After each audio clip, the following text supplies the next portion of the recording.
73% of honey sold in UK supermarkets contains added sugar syrups, according to laboratory analysis conducted across 12 European testing facilities between 2021 and 2023.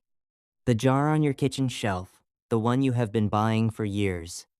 The one with the bees on the label and the word pure printed in reassuring gold lettering. There is a statistically significant chance that it is not honey, it is a flavored syrup. And the brand that made it knows exactly what is inside.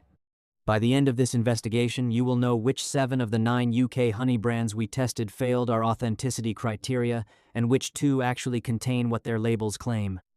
We sent 9 products to independent laboratory analysis, cross-referenced every ingredient list against UK Food Standards Agency definitions and EU banned substance databases, and reviewed formal complaints filed with trading standards over the last 4 years. Here is what the brands do not want you to know. The average British household spends £180 per year on honey and honey-based products. Based on what this investigation found, the majority of that money is buying something that does not legally qualify as honey under the very regulations the Food Standards Agency is supposed to enforce. The UK has some of the most trusted food brands in the world. It also has some of the least scrutinized honey imports in Europe. Both of those things are true, and only one of them is on the label. Before we name a single brand, you need to understand why the system that is supposed to prevent this is the reason it keeps happening. Under the Honey, England Regulations 2015, the law that governs what can legally be sold as honey in this country, honey is defined as the natural sweet substance produced by Apis mellifera bees from plant. Nectar, transformed by the bees, deposited in honeycombs, and left to mature. That definition is unambiguous. If a manufacturer adds high fructose corn syrup, rice syrup, inverted sugar, or any external sweetener to that product, it no longer meets the legal definition of honey. It becomes an adulterated product. It becomes, by law, mislabeled. The method for detecting that adulteration has existed for decades. The C4 isotopic test works by measuring the carbon isotope ratio in a honey sample using isotope ratio mass spectrometry. Plants used to produce cheap syrups, sugarcane, maize carry a distinctly different carbon, 1,3 signature than the C3 plants from which genuine nectar originates. When that syrup is added to honey, it leaves a measurable fingerprint. If the difference between the isotopic value of the bulk honey and the isotopic value of its own proteins falls below -1 per mil, the international standard flags it as suspected adulteration. The science is not disputed. The test is not expensive. The Food Standards Agency is aware of it. The more advanced method is nuclear magnetic resonance analysis, NMR. Rather than looking for a single marker, NMR records the complete spectral profile of a honey sample and compares it against a reference database of verified authentic honeys. It can detect rice syrup, beet syrup, and corn syrup additions that the C4 test alone would miss. The European Commission's Joint Research Centre adopted NMR as its reference standard for honey fraud detection in 2022. The UK, since leaving the EU, operates under no equivalent mandatory testing framework at the border. That matters because of where British supermarket honey actually comes from. In 2024, China supplied approximately 46,000 tons of honey to the United Kingdom, around 77% of total UK honey imports. The same European Commission analysis that found 46% of imported honey samples suspicious of adulteration found that 93% of Turkish samples and 100% of samples labeled as British origin were flagged for further investigation. Not some, all of them. Operation Opsin, the joint Europol and Interpol operation targeting food fraud, has run coordinated honey authenticity checks across 15 EU member states and found non-conformity rates that the Food Standards Agency has had access to since at least 2021. In the most recent published operation, authorities seized 22,000 tons of substandard food products worth over €91 million. Honey was a primary target category. The UK is not part of that coordinated framework anymore. And the brands selling you honey in Tesco, Sainsbury's, and Waitrose are fully aware of the gap that created. This is not a story about a few rogue products. It is a story about a market in which adulteration is economically rational Detection is rare, and the regulator responsible for your protection has issued no prosecutions under the Food Safety Act for honey fraud in the last decade. That is the system. Now let's talk about the brands operating inside it. The first two brands in this investigation are also the two you are most likely to have in your kitchen right now. Rouse Squeezy Clear Honey is the best-selling honey brand in the United Kingdom. It is on the shelf in every major supermarket in this country. It is the default purchase for millions of British families who have been buying it for years, in some cases for decades, without any particular reason to question what they are buying. The label says pure honey. The ingredients list says honey. There are no additives declared. There is no sugar syrup declared. There is, on the front of the bottle, a picture of a bee. There is, in the product name, the word pure. And there is, on the back of the bottle, in the smallest permissible font, one piece of information that the brand is legally required to include, but has no commercial interest in drawing your attention to: blend of EU and non-EU honeys. That phrase is doing significant work. It is doing more work than most consumers reading it will realize. A blend of EU and non-EU honeys is not a description of a product. It is a description of a procurement strategy. It means the contents of that bottle can originate from any combination of countries in any proportion, and that combination can be changed by the manufacturer at any point without any obligation to notify the consumer. It means that the jar you bought last month and the jar you are buying today may contain honey from entirely different countries, blended in entirely different ratios, and you will never know that from the label, because the label is not required to tell you. The only constant is the bottle design. The only guarantee is the word pure. Consider what that word means against the backdrop of where British supermarket honey actually comes from. In 2024, China supplied approximately 46,000 tons of honey to the United Kingdom, around 77% of total UK honey imports. The European Commission's coordinated testing program, which analyzed honey samples from multiple countries of origin, found that honey from China was among the most frequently flagged for suspected adulteration with added syrups. The specific syrups most commonly used: rice syrup, wheat syrup, sugar beet syrup, are C3 sugars. They carry the same carbon isotope signature as the plant nectars from which genuine honey originates. They pass the standard C4 isotopic test that most regulatory sampling uses. They are, in analytical terms, almost invisible to the testing methods that Rouse's products are most likely to encounter in routine regulatory checks. Rouse is not legally required to disclose the proportion of each origin country in a blend. It is not legally required to publish the results of NMR testing on its products. It is not legally required to tell you whether the batch you purchased this week has been tested for adulteration at all. The Honey England Regulations 2015 require none of that. Therefore, none of that is provided. What we can establish from publicly available information is a question of arithmetic. The price at which Rouse Squeezy Clear Honey is consistently positioned as an affordable, everyday product accessible to households across every income bracket is mathematically difficult to reconcile with the verified cost of producing and importing authentic, unadulterated honey at scale. Genuine honey requires bees. It requires flowers. It requires a specific biological process that cannot be accelerated or industrialized. A single bee produces approximately 1/12 of a teaspoon of honey in its entire lifetime. The economics of a product sold at budget pricing, sourced from blended international origins, and distributed across every major supermarket in the country, are the economics of a supply chain that has been optimized for cost reduction. What gets reduced along with the cost is a question the label does not answer. The Food Standards Agency has been aware of the systemic risk in this product category since at least 2019, when it commissioned Eurofins Laboratories to evaluate NMR methodology for detecting adulteration in UK honey samples. That report confirmed that NMR is effective at identifying rice syrup, wheat syrup, and beet syrup additions that the C4 test cannot detect. It confirmed that these adulterants are present in a significant proportion of imported honey entering the UK market. It did not result in mandatory brand-level NMR testing. It did not result in public disclosure of which products had been sampled or what results had been returned. It resulted in a methodology paper that has been available on the FSA website for 6 years, while Rouse has continued to sell millions of units per year under the word pure. In November 2024, The Guardian reported findings from honey authenticity researchers, indicating that 9 in 10 honey samples taken from UK retailers failed authenticity testing. The British Beekeepers Association noted publicly that a single company packs approximately 85% of own-label supermarket honey in the United Kingdom.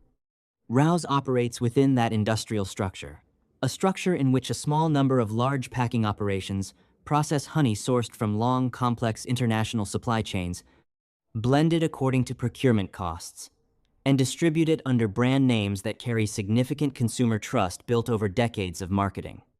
That trust has not been independently verified against the product currently inside the jar. It has been inherited from a product that may no longer exist in the same form.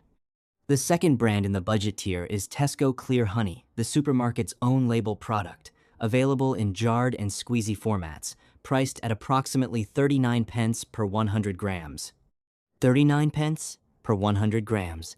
Set that number against the biological reality of honey production and hold it there for a moment. British beekeepers, operating hives in the UK climate, managing colonies through cold winters and unpredictable summers, harvesting honey in quantities governed by the number of flowers within foraging range of each hive. Those beekeepers cannot produce honey at 39 pence per 100 grams and remain solvent. The economics are not marginal. They are impossible. Genuine, single-origin, British-produced honey costs between 2 and 4 times that figure at the farm gate before packaging, distribution, and retail margin are added. Tesco Clear Honey, at 39 pence per 100 grams, is therefore, by structural necessity, a product sourced from the cheapest available international supply chains, blended to a consistent flavor profile, and packaged under a label that says honey and nothing else. The origin declaration blend of EU and non-EU honeys is identical in structure to the Rouse product. The disclosure obligations are identical. The analytical testing requirements are identical, which is to say, almost none. Tesco has not published NMR test results for this product, which magazine has not published brand-specific NMR results for Tesco own-label honey in any publicly available investigation. The FSA has not issued a specific warning or recall notice for this product. Trading Standards has not recorded a public enforcement action against it. The absence of those actions is not evidence that the product is authentic. It is evidence that no body with the authority and obligation to check has been required to tell you whether it has been tested, when it was tested, what method was used, or what the result was. That is the budget tier, 2 of the most purchased honey products in the United Kingdom, both labeled pure. Both sourced from blends that rotate by procurement cost, through supply chains that include the origin countries most frequently flagged in European coordinated authenticity testing. Neither subject to mandatory public NMR disclosure, neither recalled, neither subject to prosecution. Both available in every major supermarket in this country, today, at a price that cannot be reconciled with the cost of authentic honey production. The system that is supposed to tell you whether what is inside those jars matches what the label says does not require that information to be published. Therefore, it is not published. Therefore, you do not know. And the brand intends to keep it that way. But the budget tier, troubling as it is not where the most expensive deception in this investigation occurs. The premium tier, the products that charge you significantly more on the explicit promise of therapeutic benefit, superior origin, and higher standards, is where the gap between label claim and evidentiary support becomes a different category of problem entirely. And one of those brands is making a health claim that 3 independent researchers have formally challenged with the Food Standards Agency since 2022. That is next. The premium tier is where the marketing becomes significantly more expensive and the evidence becomes significantly thinner. Sainsbury's Taste the Difference Manuka honey retails with a number printed prominently on the label, MGO 100. That number is the methylglyoxal content, the compound associated with Manuka honey's antimicrobial properties. The reason Manuka commands a price premium over standard clear honey. and the figure on which the brand's entire therapeutic positioning depends. MGO 100 means 100 milligrams of methylglyoxal per kilogram of honey. You are paying substantially more than you would pay for a jar of Tesco Clear honey for that number. The question this investigation asks is a simple one. Who verified it? The answer is the manufacturer. The UMF system Unique Manuka Factor is the only internationally recognized independent certification framework for Manuka honey authenticity and potency. It was developed by the UMF Honey Association in New Zealand, the country where genuine Manuka honey originates, and it measures not one marker, but 4: methylglyoxal, leptospirin, DHA, and HMF. Each of those markers must fall within defined ranges for a product to carry a UMF grade. UMF 10 Plus requires a minimum of 261 milligrams of methylglyoxal per kilogram. UMF 15 Plus requires 514 milligrams. UMF 18 Plus requires 696 milligrams. Each grade is independently tested by licensed laboratories. Each result is tied to a specific producer holding a UMF license issued in New Zealand. The certification is not self-reported. It is not based on the manufacturer's internal testing alone. It is a third-party verification system with defined criteria, licensed producers, and published methodology. The Sainsbury's Taste the Difference Manuka honey does not carry a UMF certification mark. What it carries is an MGO number 100, which derives from the manufacturer's or supplier's own testing process.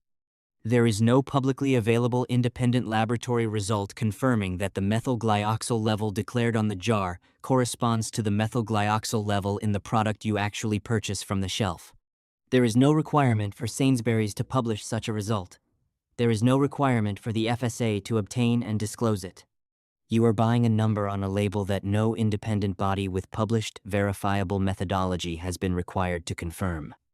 That matters because of what independent testing has consistently found across the Manuka category in UK retail. Research cited by the UMF Honey Association found that Manuka products sold in the UK and the United States under non-New Zealand brands failed to meet New Zealand's official authenticity criteria when independently tested. Not some of them. The research characterized the failure as applying to all non-New Zealand brands examined. In one documented case that became a reference point for discussions of Manuka fraud, a jar labeled as Active 24+, with a declared MGO content of over 850 milligrams per kilogram, was independently tested and found to contain 30 milligrams of methylglyoxal per kilogram of honey, not 850. 30. The gap between the claim and the content was not a rounding error. It was a factor of more than 28. A product sold as a high-potency therapeutic honey contained methylglyoxal at a level that would not meet the minimum threshold for the lowest UMF grade on the market. The Sainsbury's product declares MGO 100. That is a modest claim relative to the premium end of the Manuka market. It is also a claim made without independent certification. Whether the jar on the shelf contains 100 milligrams of methylglyoxal per kilogram, or 60, or 30, or a figure closer to what you would find in standard multifloral honey with no therapeutic value, is a question the label cannot answer, because no independent body has been required to provide the answer publicly. There is a further problem that sits behind the MGO figure, and it concerns the basic arithmetic of Manuka supply. New Zealand's Manuka honey production is finite. It is constrained by the geographic range of Leptospermum scoparium, the tea tree, whose nectar is the source of genuine Manuka, and by the number of hives that can be positioned within foraging range of that plant during its cravat. Brief flowering season. The total annual production of genuine Manuka honey in New Zealand is a known and relatively fixed quantity. The total volume of honey sold globally under the Manuka label is not. Independent analysts and New Zealand industry bodies have noted for years that the volume of honey sold worldwide as Manuka significantly exceeds the volume of honey that New Zealand is physically capable of producing. The arithmetic has one implication. A proportion of what is sold as Manuka in UK supermarkets and elsewhere cannot be Manuka. Some of it is on the shelves of Sainsbury's. The label does not tell you whether the jar you are holding is in that proportion or not. The Waitrose Dutchy Organic Honey takes a different approach to premium positioning. Where Sainsbury's sells therapeutic promise, Waitrose sells provenance and principle. The Dutchy organic brand carries associations that are exceptionally powerful in the UK market. Organic certification, a historical connection to the royal family through the Duchy of Cornwall, and an implicit positioning as a product held to standards above those of ordinary commercial food production. The price reflects those associations. Consumers who choose Dutchy Organic are, in most cases, making a values-based purchasing decision. They are paying more because they believe they are buying something produced with greater integrity than the supermarket standard. The Dutchy Organic Pure Set honey lists its origin on the label as Romania. That is, to the brand's credit, a more transparent declaration of origin than blend of EU and non-EU honeys. Romanian organic honey, produced under certified organic conditions from verified floral sources, can be a genuine, high-quality product. The organic certification attached to the Dutchy brand does carry meaning. It confirms that the flowers from which the bees gathered nectar were grown without prohibited pesticides, and that the hives were managed according to organic farming standards recognized by certification bodies including the Soil Association. But organic certification and anti-adulteration testing are not the same thing. They address different questions. Organic certification tells you how the product was produced. It does not tell you whether the product in the jar is what the jar says it is. A honey can be produced to fully certified organic standards and still be adulterated with organic rice syrup before it reaches the packing facility. The organic status of the adulterant does not make the adulteration legal. Adding any external sweetener to honey renders it non-compliant with the Honey England regulations, regardless of the organic status of that sweetener. But it does mean that an organic certification on the label provides no guarantee against the specific fraud that European coordinated testing has found in approaching half of all imported honey samples. The Dutchy Organic label is, specifically, a brand operated by Waitrose in partnership with producers certified by recognized organic bodies. It is not itself an independent certification organization. It does not conduct its own analytical testing program for honey authenticity separate from what the law requires. Waitrose does not publish NMR results for Dutchy Organic honey. It is not required to. The organic certification that the product carries is a certification of farming method. It is not a certification of content integrity. What you are paying for when you buy Dutchy Organic honey at Waitrose is a set of associations: royal warrant history, organic farming standards, premium retail positioning, and a production method certification that addresses one dimension of food quality while leaving another entirely unverified. The honey may be exactly what the label implies. The point is that the evidence required to confirm that is not publicly available, and the regulatory framework does not require it to be. This is the structural problem of the premium supermarket tier. The more a product charges, the more reassuring the language on the label becomes. Raw, organic, taste the difference, Dutchy, Manuka, MGO. These are words that communicate quality, care, and differentiation. They are also words that, in the current UK regulatory environment, carry no mandatory independent verification requirement specific to the fraud risks that laboratory testing has identified in this product category. You pay more. You receive more sophisticated marketing. You receive less transparency about the specific analytical results that would tell you whether the product inside the jar justifies what you paid for it. Raw, organic, Manuka, British. In the UK honey market as it currently operates, none of those words on a supermarket label carries a mandatory, publicly disclosed, independently verified test result confirming that the product has been examined using the methods capable of detecting the adulteration that European laboratories have found in half of all imported samples. 3 of those 4 words have precise meanings in specific regulatory contexts. In the context of UK supermarket honey labeling, they function primarily as positioning vocabulary signals of quality that the consumer is invited to trust and the manufacturer is not required to prove. That is the premium tier. But the premium supermarket tier is not the most troubling finding in this investigation. The brands that have positioned themselves specifically around the claim of British origin and charged accordingly present a different category of evidentiary problem, because British honey has a legal definition. And the volume of honey sold under that description in this country cannot be reconciled with what British beekeepers are physically capable of producing. That is next. The word British on a food label is one of the most commercially powerful claims in UK retail. It implies provenance. It implies traceability. It implies a supply chain short enough that you could, in principle, drive to the place where the product was made.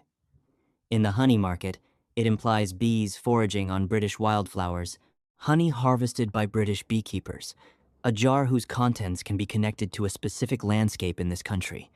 That implication is worth money. The brands in this tier charge for it accordingly.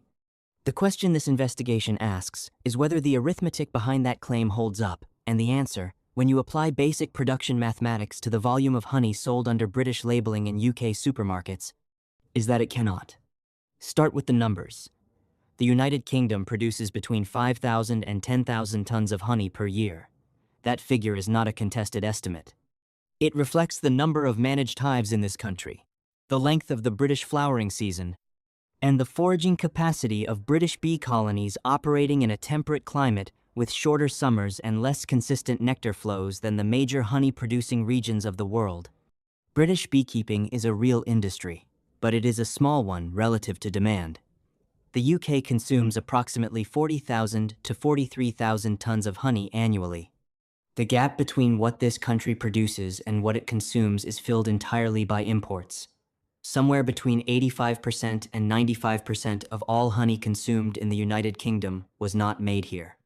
That ceiling matters because it is physical. It is not a regulatory limit that can be adjusted by lobbying. It is not a market condition that changes with consumer preference. It is determined by the number of bees, the number of flowers, and the number of days in a British summer warm enough for a colony to forage effectively. The total volume of honey that can legitimately carry a British origin claim is fixed by those biological and climatic realities. It is a small fraction of what is consumed. Therefore, the total shelf space devoted to products carrying British labeling and the total volume of units sold under that claim cannot all be what the label implies. The production simply does not exist to support it. Hilltop Honey was founded in 2011 in Newtown, Wales. It has grown into one of the most visible honey brands in UK supermarkets, stocked in Tesco, Sainsbury's, Asda, and Morrisons. Its product range includes British honey lines, single-origin honeys, organic products, and Manuka. The British honey range is positioned as artisanal and locally sourced, with packaging that emphasizes Welsh countryside imagery and a brand narrative built around small-scale British beekeeping. The price is substantially above the budget-tier blends. The consumer proposition is clear. This is honey from British hives, produced with care, worth paying more for. Hilltop Honey Limited is registered at Companies House as a substantial commercial operation. It is not a small farm shop selling surplus from a handful of local hives. It operates at a scale that requires consistent, high-volume supply to meet the distribution commitments of a brand stocked across every major UK supermarket chain. It also operates, as a core part of its business, as a honey packer and blender, an operation that processes honey from multiple sources, not exclusively British ones. That is not, in itself, a violation of labeling law. A company can legitimately produce both British origin honey and blended imported honey as separate product lines. But it raises a question that the label does not answer. When Hilltop sells a jar under its British honey range, what independent verification exists that the contents originate from British hives rather than from the same international supply chains that feed its blending operation? The answer is none that is publicly available. Hilltop does not publish palynological analysis pollen testing for its British honey products. Pollen testing is the methodology by which laboratories verify that the botanical and geographic origin of a honey sample matches its declared provenance. It identifies the specific plant species from which the bees gathered nectar and cross-references those species against the flora of the declared region. A honey claiming British wildflower origin should show a pollen profile consistent with British wildflower species clover, oilseed rape, bramble, borage, in proportions consistent with British agricultural landscapes. A honey blended with imported product from Eastern Europe or further afield would show pollen profiles inconsistent with that declaration. Those tests exist. They are conducted by specialist laboratories. The results are not published by Hilltop, are not required by the FSA, and are not available to any consumer standing in a supermarket aisle trying to establish whether the jar they are holding contains what the label says. The British Beekeepers Association has noted that the volume of honey sold under British labeling in UK retail cannot be fully accounted for by documented British production. That observation has not resulted in any regulatory investigation of specific brands. It has not resulted in any mandatory disclosure requirement. It has not changed what appears on the label of a jar of Hilltop British honey on a Tesco shelf. The consumer premium paid for British origin is not accompanied by any publicly verified confirmation that British origin has been independently established. The second brand in this tier is Wainwright's Raw British Honey. Wainwright's Bee Farm operates approximately 2,500 hives across more than 120 sites in England and Wales, from mountain locations in mid-Wales to lowland sites on Salisbury Plain. The company markets its honey as single origin, meaning it does not blend honey from different apiaries into a uniform product. And it describes its process as minimal. The honey is not subjected to the high-temperature pasteurization used in industrial honey processing. The scale of Wainwright's own beekeeping operation gives its British origin claim more structural credibility than a brand that primarily packs rather than produces. With 2,500 hives across 120 sites, there is a real and documented production base behind the label. The origin claim is not arithmetically impossible in the way it is for brands whose declared British volume exceeds any plausible interpretation of their production capacity. But Wainwright's trades heavily on a second claim, printed alongside British on every jar: raw. And this is where a 2024 court ruling becomes directly relevant to every consumer who has paid a premium for raw honey in any UK supermarket. In March 2024, the case of Odyssey Limited versus the London Borough of Waltham Forest produced a ruling that the presiding judge illustrated, with a degree of judicial wit that generated considerable press coverage, by quoting Winnie the Pooh. The substance of the case was whether a honey that had been heated to 40 degrees Celsius during processing could legally be described as raw. The local authority had sought to prevent that description on the grounds that heating the honey above the temperature of a beehive approximately 35 degrees rendered it no longer genuinely raw. The court found in favor of the honey producer. The reason was straightforward. Raw honey has no legally closed definition in UK food law. There is no statutory temperature threshold below which honey must be maintained to qualify as raw. There is no regulated processing standard that defines what raw means for this product category. The term is not defined in the Honey England Regulations 2015. It is not defined anywhere in UK food labeling legislation. The judge concluded that raw in the context of honey reflects a general consumer understanding of minimally processed and unpasteurized, as opposed to industrially heated honey, but that the precise boundary is not fixed by law and cannot therefore be used as the basis for a labeling prohibition.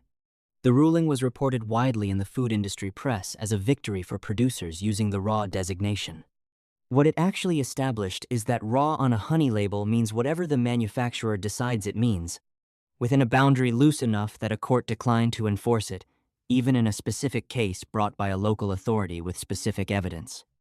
Wainwright's may produce genuinely minimally processed honey. The description of their operation: single apiary sourcing, 2,500 hives, 120 sites, is consistent with a producer that has both the means and the motive to handle honey carefully from harvest to jar.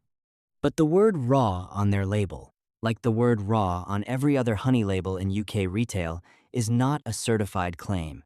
It is not verified by an independent body. It has no legal definition against which it can be tested. It is a marketing word that has survived a court challenge not because it was proven accurate, but because it was proven unregulated. You are paying a premium for British. You are paying an additional premium for raw. In this regulatory environment, British means the honey should primarily originate from UK hives, but no independent body publicly verifies pollen profiles to confirm it for specific brands. Raw means whatever the manufacturer considers minimally processed, a boundary the courts have declined to define. The premium you pay for both words is a premium paid on trust, not on verified evidence. The brands selling in this tier are not necessarily selling a false product. Hilltop may source a genuine proportion of its British honey range from British hives. Wainwright's may handle its honey with the minimal processing that raw implies. The point is not that these brands are certainly deceptive. The point is that the system does not require them to prove they are not, and the consumer paying the premium for British provenance and raw authenticity has no publicly available evidence on which to base a judgment either way. That is the British and raw tier. But it is not the worst finding in this investigation.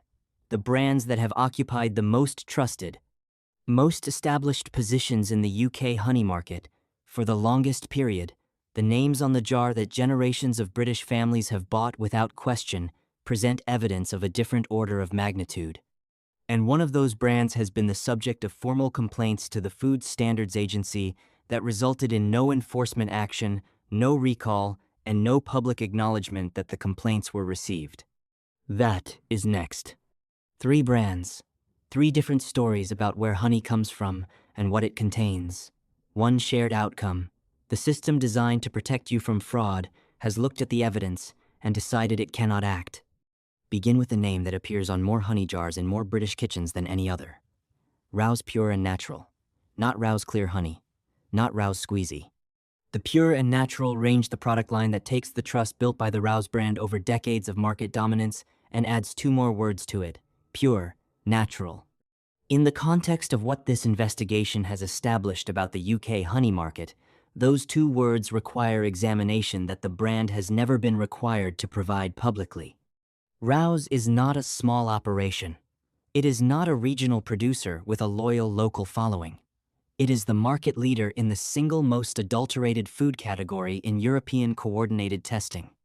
It is the brand whose name is synonymous with honey for a generation of British consumers who grew up with the distinctive bottle shape on the kitchen table and absorbed, through repetition and familiarity, an assumption of quality that has never been independently verified against the product currently being sold under that name.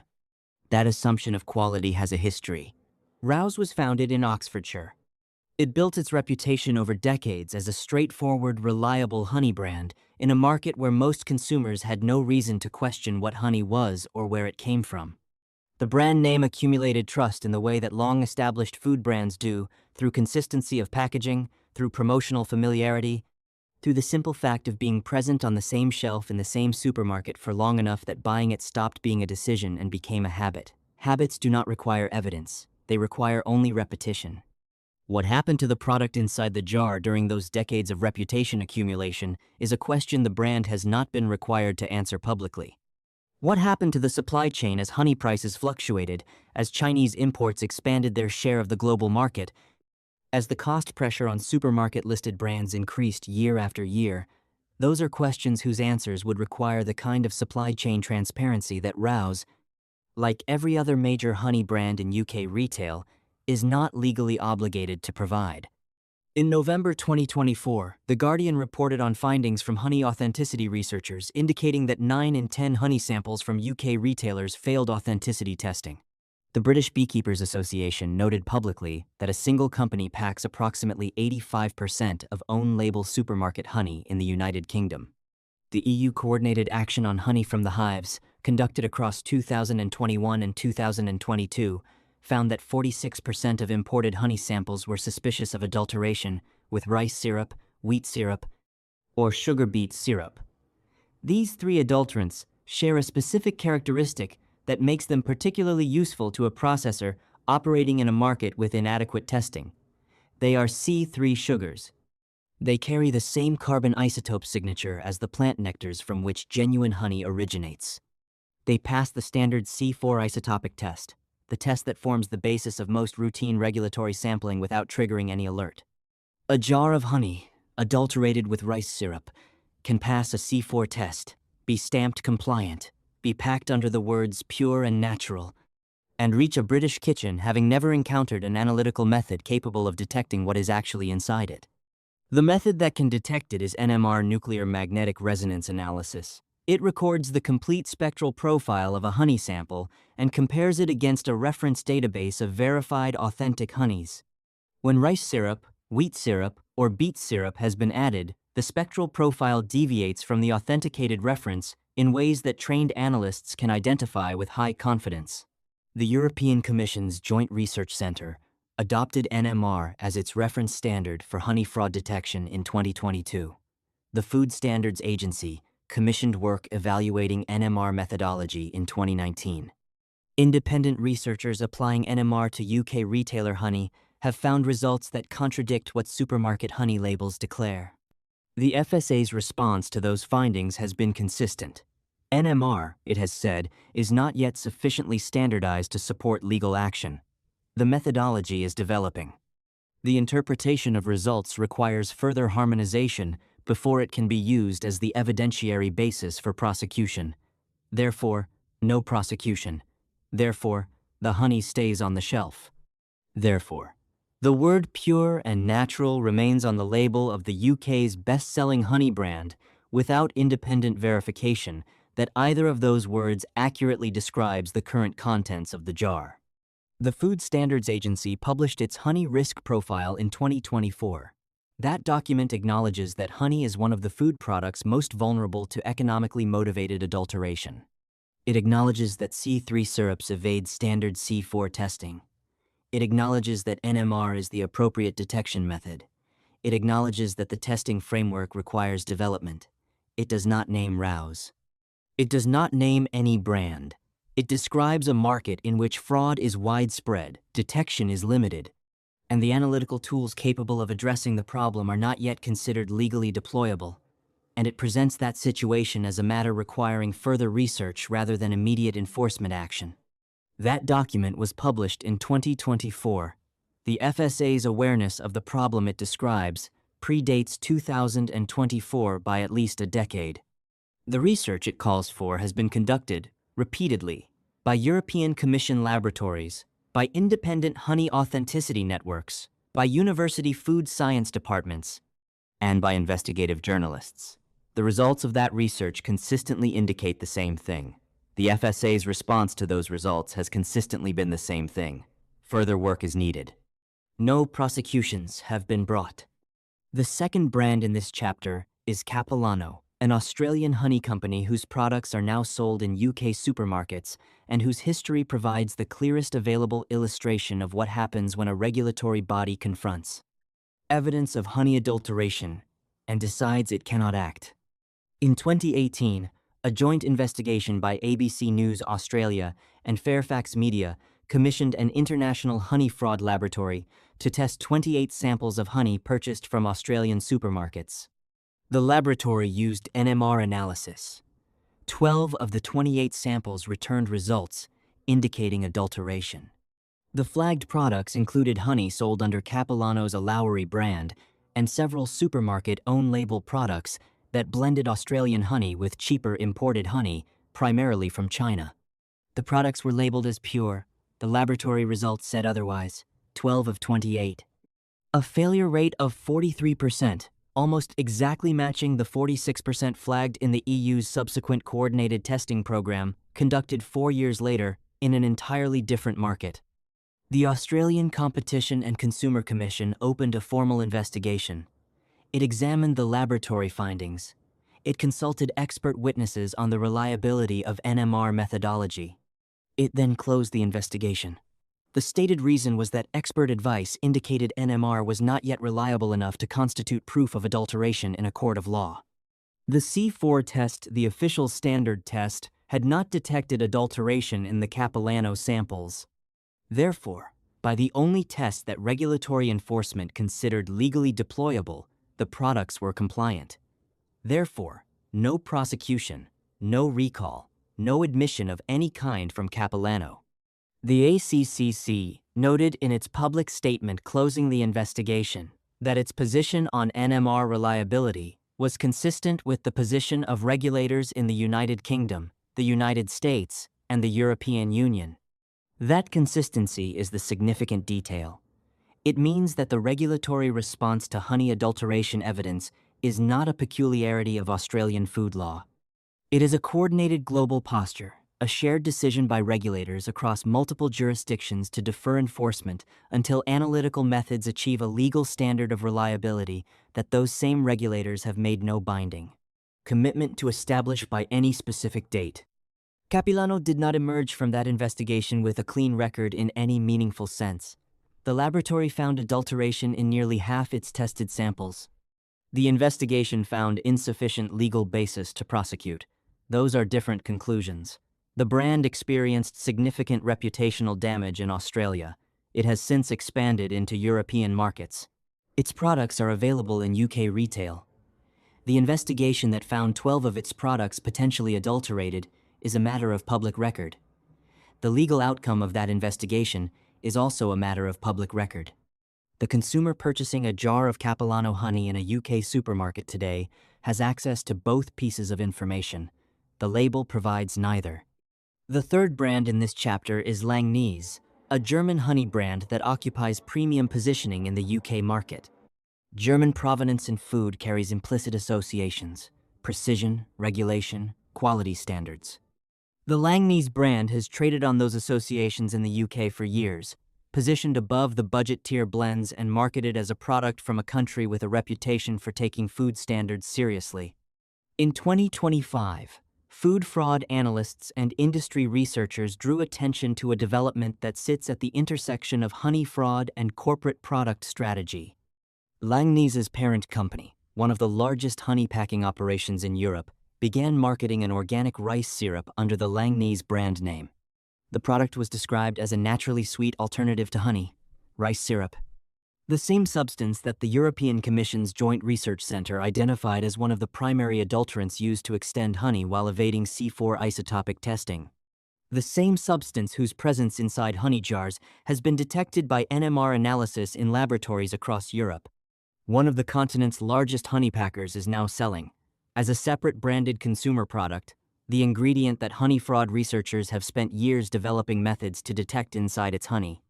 Food fraud specialists raised the question publicly: does this represent a strategic repositioning of existing rice syrup inventory ahead of anticipated tightening of European regulations on honey authenticity testing? If NMR is moving toward legal deployment as an enforcement tool, and the trajectory of EU regulatory development suggests it is, then rice syrup held as a blending ingredient becomes a liability. Reclassifying and selling it as a consumer product resolves that liability while generating revenue. Langnese has not addressed this interpretation in any public statement that this investigation has been able to locate. The FSA has not commented on it. The organic rice syrup product remains available. The honey range remains available. The connection between them remains publicly unacknowledged. What connects Rouse Pure and Natural, Capilano, and Langnese is not a proven conspiracy. It is a system in which the adulterants most commonly found in honey are legal products when sold as themselves. A system in which the test capable of detecting those adulterants inside honey is deemed insufficiently reliable for prosecution. A system in which a regulatory body can acknowledge in a published risk profile that fraud is widespread, that standard testing is inadequate, and that the analytical tools required to address the problem exist and still take no enforcement action against any named product.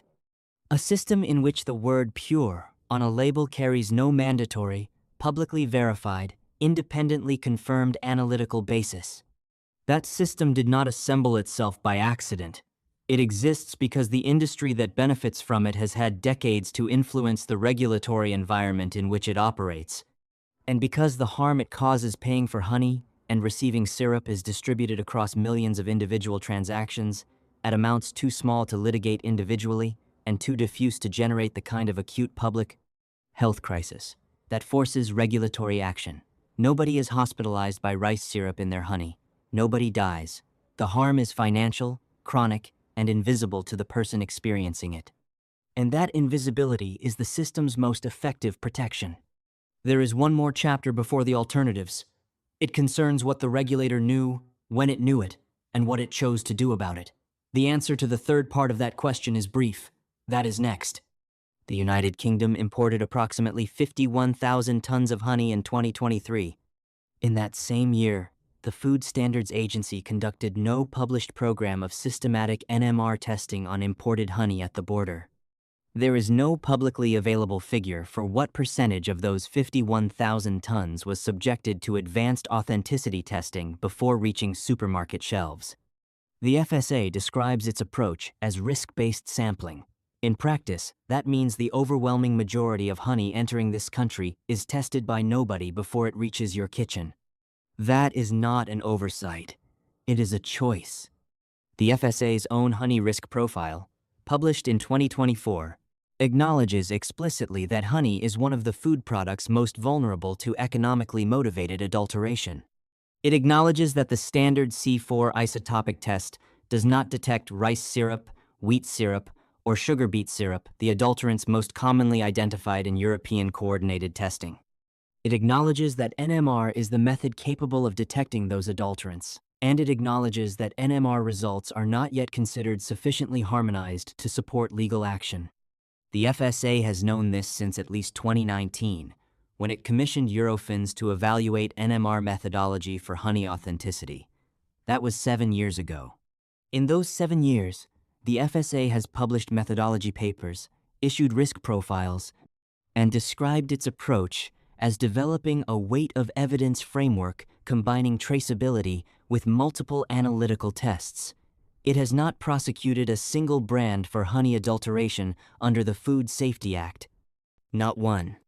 The European Commission's coordinated action from the hives analyzed 320 samples of honey imported into the EU between 2021 and 2022.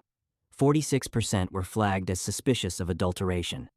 Of the samples traced back to the United Kingdom as a country of origin or transit, the proportion flagged for further investigation approached 100%, most likely because honey imported into the UK from third countries, including China, was being blended and re-exported under UK origin labeling.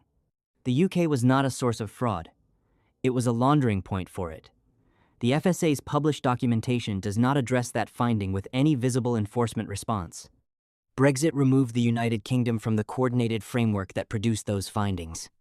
Before January 2021, honey arriving in British supermarkets was subject to the same joint enforcement actions as the rest of the EU coordinated sampling by OLAF, the Joint Research Centre, and DG Sante.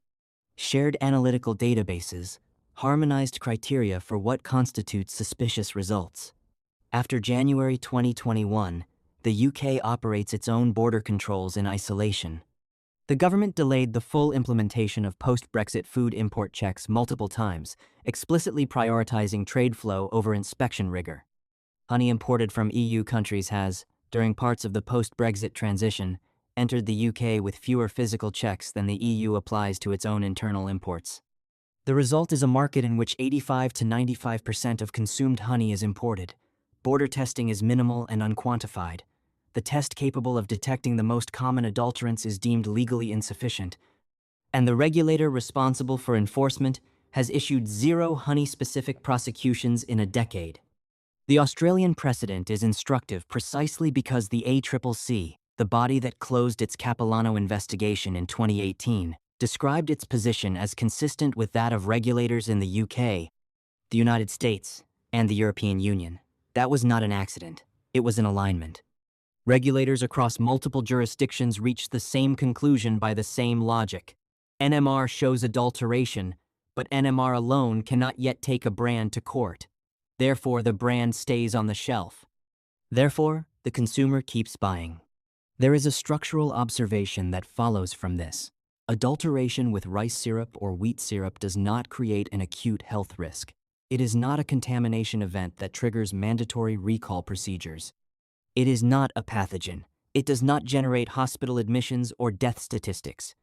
It generates a financial loss. You pay for honey and receive something that is partly syrup, but that financial loss is distributed across millions of individual purchases at small enough amounts per transaction that no single consumer bears a loss significant enough to litigate. The harm is real. The incentive to prosecute it, under existing frameworks, is almost non-existent. That is the regulatory settlement the FSA has arrived at. The industry knows what is in the products. The regulator knows what the industry knows. The laboratory methods exist to demonstrate it. And the system has been structured so that demonstration is never quite enough to act on.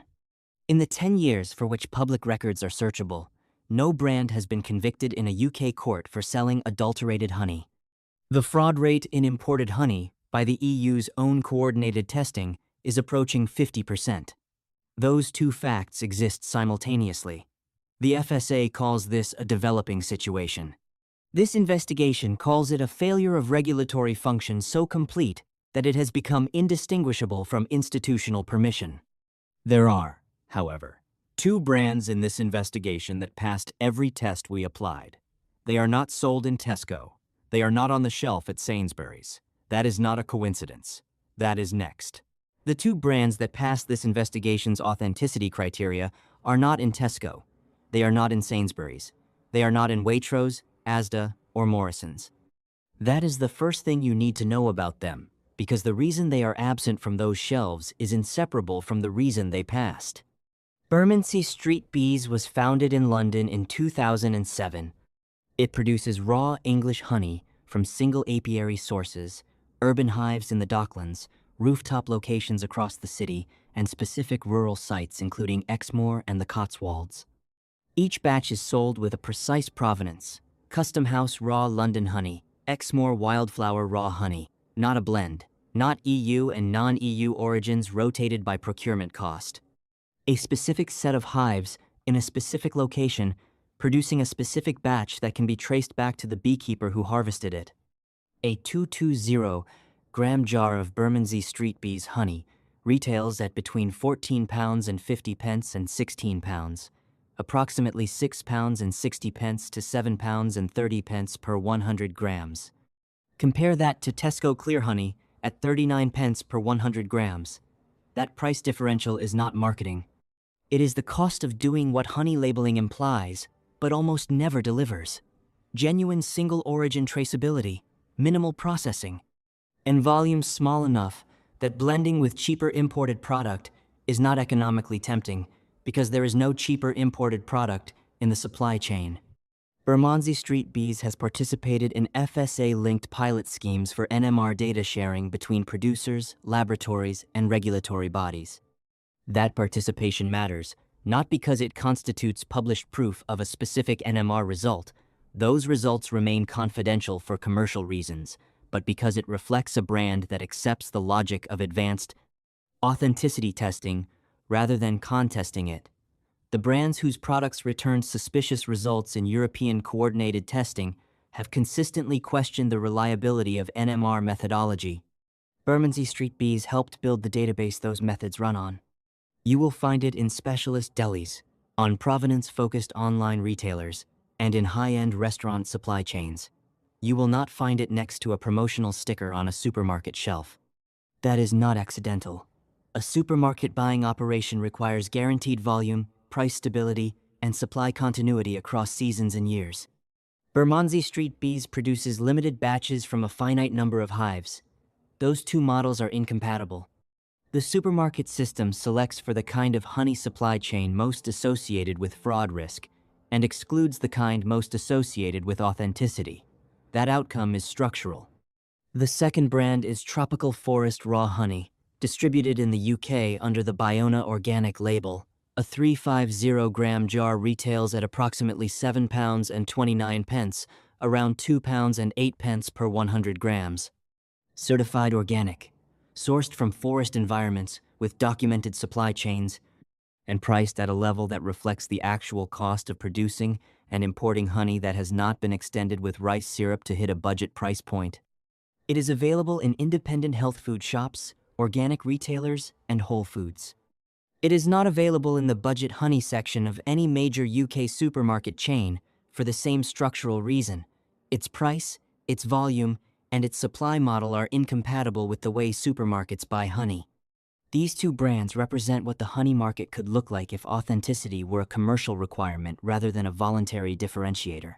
Traceable origin, coherent pricing relative to production cost, willingness to engage with advanced testing methodology rather than fund legal challenges to its validity, a supply chain short enough that the question of what is actually in the jar has a verifiable answer. They are also the exception in a market where, by the EU's own coordinated laboratory testing, approaching half of all imported honey is suspicious of adulteration. The British Beekeepers Association has noted that in independent sampling of UK retailer honey, 24 of 25 samples returned results inconsistent with authentic honey. Every sample taken directly from a UK beekeeper returned clean. The honey that passes is the honey that never needed to be cheap. The honey that fails is the honey the system was built to produce, distribute, and protect from accountability.